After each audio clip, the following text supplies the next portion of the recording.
जहाज जस्तो कुरा नगरौँ भनेर भनेछन्। अस्ति मैले भने जहाज महत्त्वपूर्ण कुरा हो, त्यसले गन्तव्यमा हिँडेका मान्छेहरूलाई बाटोमा अल्झाएर लडाउँछ।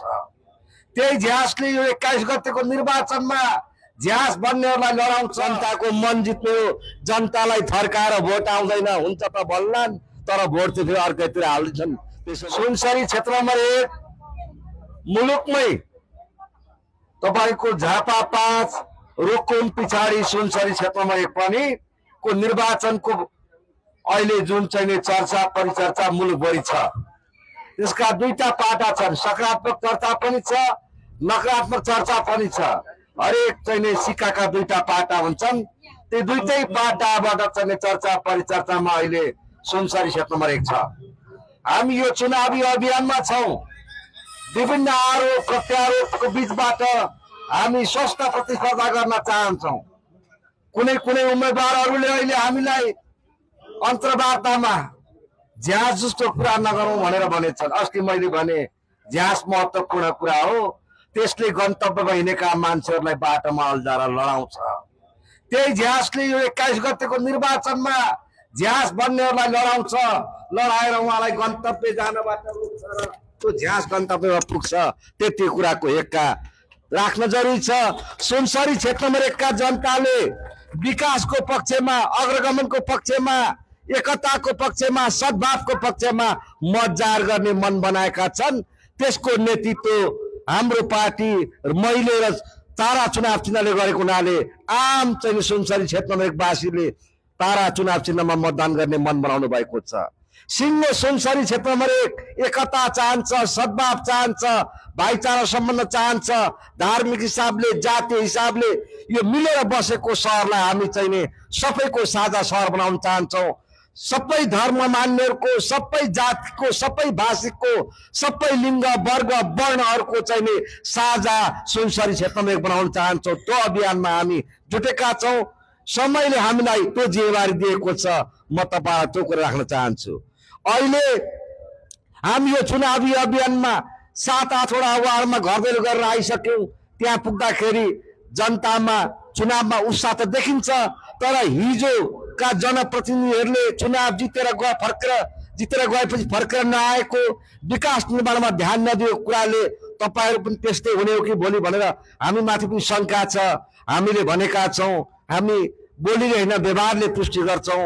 हामी चुनाव जितेपछि तपाईहरुकै बीचमा हुनेछौं, तपाईहरुको सुख दुःखमा हुनेछौं, मलामी जन्तीमा हुनेछौं, दुःखमा हुनेछौं, सुखमा हुनेछौं, यहाँका भौतिक पूर्वाधारको विकासमा हुनेछौं, यहाँको पर्यटनको विकासमा हुनेछौं, यहाँको स्वास्थ्यको विकासका लागि हुनेछौं, यहाँको चाहिँ कृषिको विकासका निम्ति हुनेछौं, यहाँको शिक्षाको विकासका निम्ति हामी यहाँका जनतासँग सधैँ हातेमालो गरेर चाहिँ काम गर्न चाहन्छौं। अहिलेसम्म सुनसरी क्षेत्र नम्बर 1 को हरेक भूगोललाई मैले आफ्नो पैतालाले छोएको छु, मेरो पैतालाले स्पर्श गरेको छ। मैले अस्ति भने हामीलाई चाहिँ तपाईको यो माटोलाई माया गर्छु भनेर कसैलाई चाहिँ भनिराख्नु पर्दैन, कुनै परीक्षा दिइराख्नु पर्दैन, किनभने हामी यो माटोमा जन्म्यौं। अब यही माटोमा यो शरीर अर्पण गर्ने हामीले चाहिँ प्रतिज्ञा गरेका छौं। यही जनताको लागि यो शरीर अर्पण गर्ने प्रतिज्ञा गरेका छौं। त्यसो भएर हामीले चाहिँ यति माटो कता हातमा उठाएर म यो माटोलाई माया गर्छु भन्नु पर्दैन, आफ्नो निधार झुकाएर चाहिँ म माया गर्छु भन्नु पर्दैन। हामी यो माटोमै हुर्क्यौं, यो माटोमै खेल्यौं, यो माटोमै बढ्यौं। अब यो भौतिक शरीर पनि यो माटोलाई अर्पण गर्छौं। यहाँका हरेक चाहिँ तपाईको कान्ला कन्दरासम्म, यहाँका चाहिँ ढुङ्गा माटोसम्म, यहाँको हावापानीसँग, यहाँका पहाडका शुष्कहरूसँग हाम्रो गहिरो सम्बन्ध छ। हाम्रो बाल्यकाल बित्यो, हाम्रो युवा काल बित्यो, हाम्रो विद्यार्थी काल बित्यो, अहिले प्रौढ समय पनि यही बितिरहेको छ। त्यसो भएको हुनाले मलाई सबैले चिन्नुहुन्छ, नजिकबाट थाहा छ।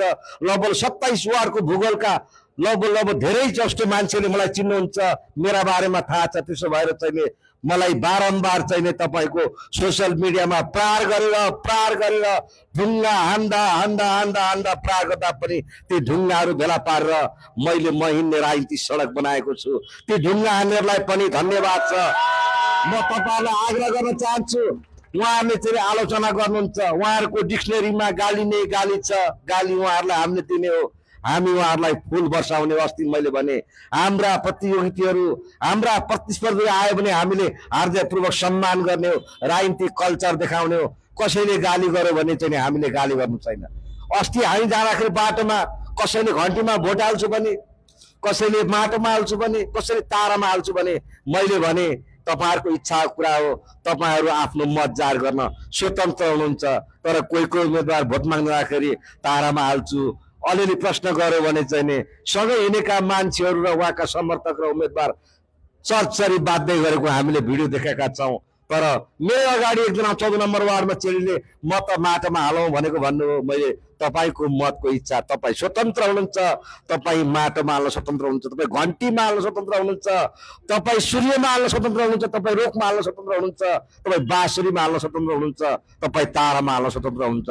जनताको मन जित्नु हो, जनतालाई थर्काएर भोट आउँदैन। हुन्छ त बल्लान्, तर भोट चाहिँ फेरि अर्कैतिर हाल्छन्। त्यसो भएर जनता कोहीसँग डराउनेवाला छैनन्, जनता कसैको पक्षमा छैनन्। जनता एउटै पक्षमा छन्, न्यायको पक्षमा छन्, समानताको पक्षमा छन्, एकताको पक्षमा छन्, अग्रगमनको पक्षमा छन्, स्थायित्व पक्षमा छन्। त्यसको नेतृत्व नेपाली कम्युनिस्ट पार्टीले तारा चुनाव चिन्ह र मनोज भट्टराईले गरेको हुनाले सुनसरी क्षेत्र नम्बर 1 मा हाम्रो पार्टीले विजय प्राप्त गर्छ। सुनसरी क्षेत्र नम्बर 1 मा फागुनको 23 र 24 गते सुनसरी क्षेत्र नम्बर 1 तारामय हुनेछ, एकतामय हुनेछ, सद्भावमय हुनेछ। त्यो विश्वासका साथ चाहिँ यो 7 नम्बर वाडा कार्यालय निर्वाचन परिचालन समितिको कार्यालय उद्घाटन समारोहमा मलाई चाहिँ आफ्नो भनाइ राख्ने अवसर दिनुभएकोमा यहाँको चाहिँ निर्वाचन परिचालन समिति धन्यवाद दिँदै सबै साथीहरूलाई चाहिँ एकताबद्ध भएर उत्साहका साथ हामी निर्वाचन विजयको नजिक छौं।